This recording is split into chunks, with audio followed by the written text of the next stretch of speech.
So when we used to work in the co-working space of where we're at now, we have private offices, used to be in the co-working space, there were a lot of dogs. Sometimes the dogs were really cute and well behaved. Other times they did not stop barking, and it was a bit of a nightmare.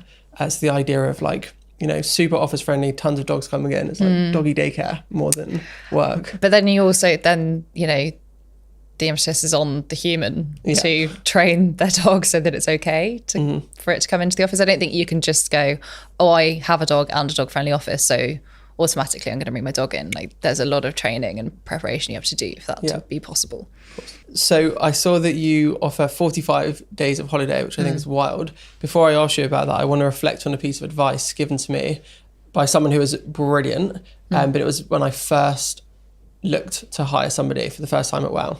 And they said, you know, put unlimited holidays as a perk. And I thought, I'm not sure. I ended up doing it and realised once I'd introduced that would have been an absolute nightmare. Obviously I was a small business, but if that person would have, you know, actioned their right to take unlimited leave, that would have been really painful. And so what does this look like for you, having 45 holiday days as a startup?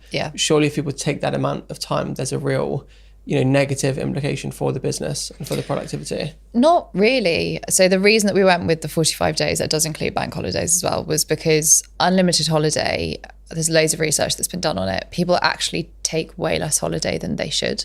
So often they won't even take like the statutory minimum of the 18 days that exist in the UK. They'll take like 12 because they won't know what the rules are, what's okay and what isn't okay. And then you'll get the occasional person who takes the piss and takes like 60 days. So it's kind of lose-lose, like regardless of what happens. And I think although obviously the theme of like the future of work at the moment and very much what we stand for is giving freedom and choice. But I think that freedom is only ever actually taken advantage of when it is within some parameters and like some framework. So we have 25 days of like normal holiday. Obviously then there's like 9 bank holidays a year or something, 1 birthday day, and then the big additional holiday is that we close the company fully, so like nobody works for the last week of August, which means that like there's no notifications, people can properly switch off. To be honest, that's kind of my own sanity than anyone else's. And then we also do the same thing from like the 22nd of December until the 2nd of January. So that's a big period off as well, where like it's fully shut. It means that people don't have to worry, and I think everyone comes back quite excited and like ready to go. And then otherwise we just say to people like more than 2 people can't be off at the same week. It can be a day of overlap, that's fine, but like not in the same week. Have there been any challenges with closing the business in August and December?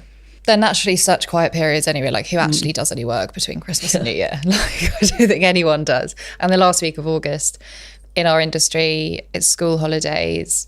A lot of the people that we'd otherwise be talking to at clients, like they've gone away. It's so quiet that we're sitting there twiddling our thumbs anyway, and have done for 2 years in a row. Right. So it just made complete sense to enforce that. And is there no worry that something will break and there will be no one there to sort it out? I'm always aware. You're always aware. Always aware of like stuff going on. Like all 3 co-founders are always aware of something going on. But you know, touch wood, nothing is broken yet. On that note, when you do take holiday, are you able to switch off properly? Only during the weeks where everything's like dead.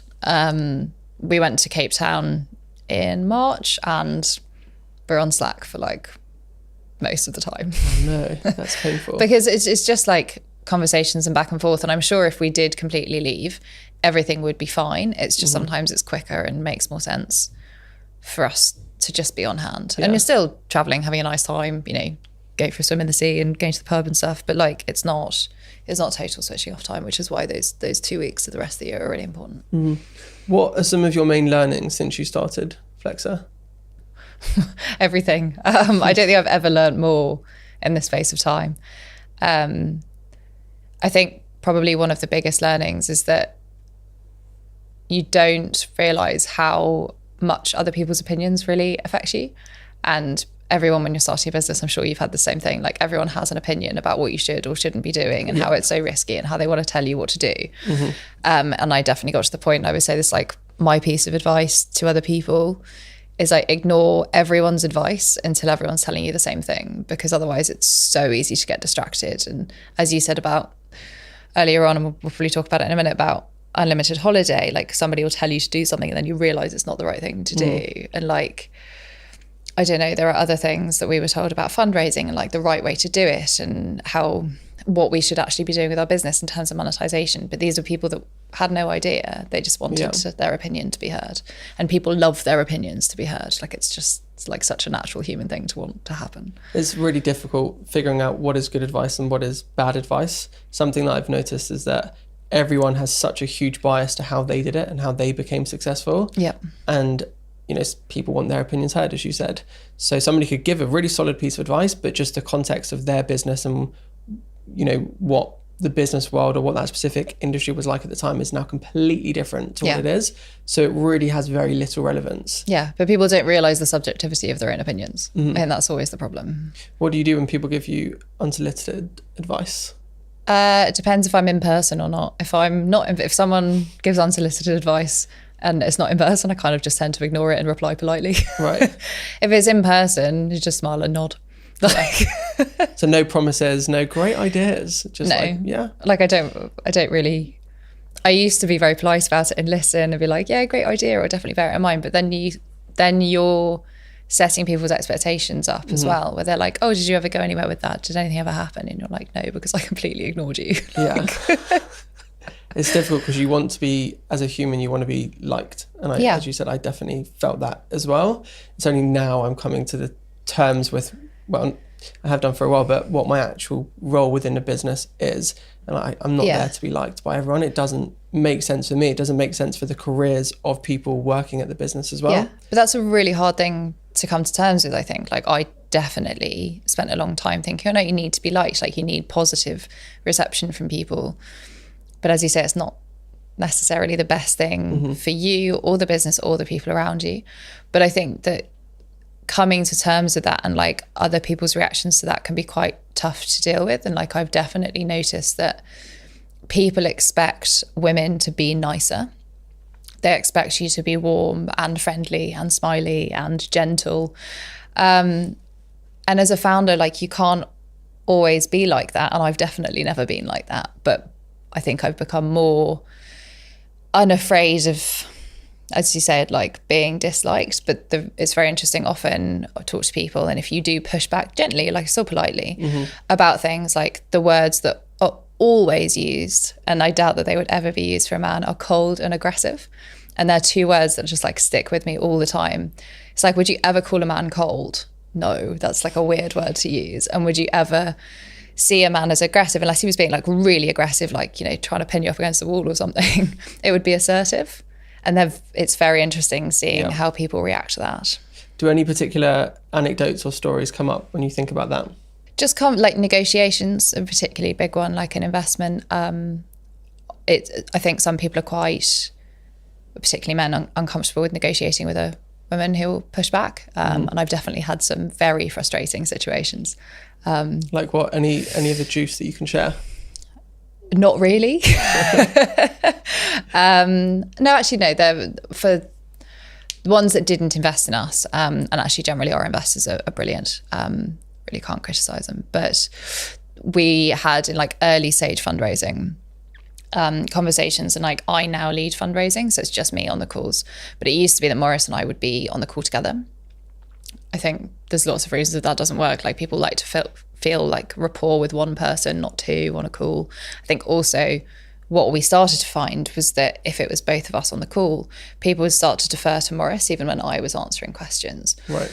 So they'd ask a question, I'd answer it, and then they would respond to Maurice, which was really frustrating. And there were definitely calls that got quite heated because we would call them out on it and be like, "You're talking to Molly.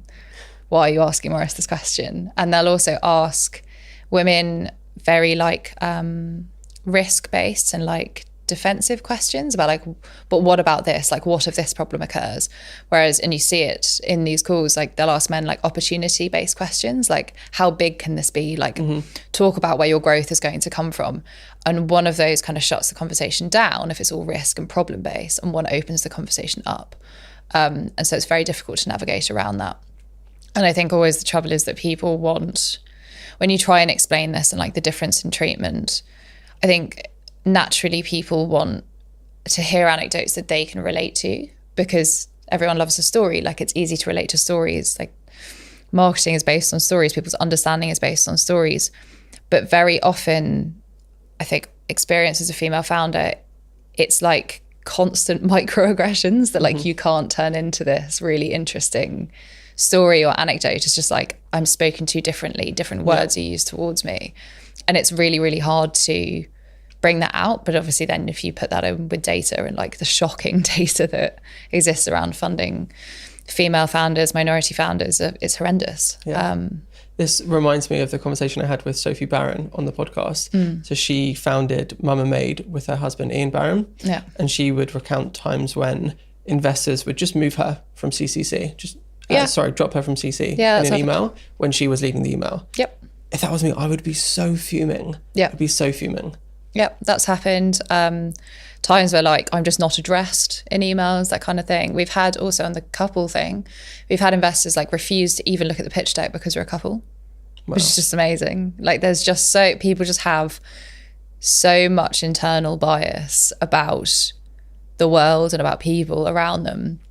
And that is incredibly frustrating when you're trying to raise money and trying to be like, I want to be treated as an equal. We are a couple. You're trying to be honest and just raise money for a business that you think is going to go really far.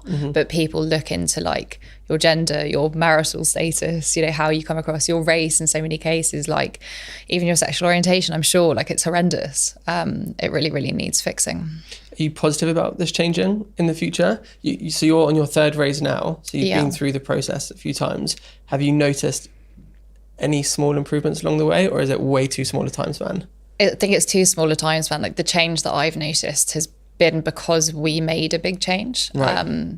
So in pre-seed, we were just targeting various different SEIS, very early stage funds. Same with our bridging round that we did. So we kind of done 2.5 rounds. And then this one, we just totally changed our tactic because I just got fed up with being seen as a negative to the business. Like you want to be seen as like neutral at best. Don't feel like that's asking for very much. So we changed our tactic and we didn't do any outreach fundraising, and we didn't speak to any VCs that didn't have a female partner or weren't female focused.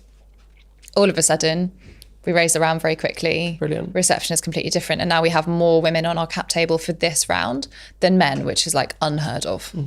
And that's not, just like small tickets, female angels. This is like big VCs that are female led. And I think that is the way that change will happen, is by more women being on both sides of the table.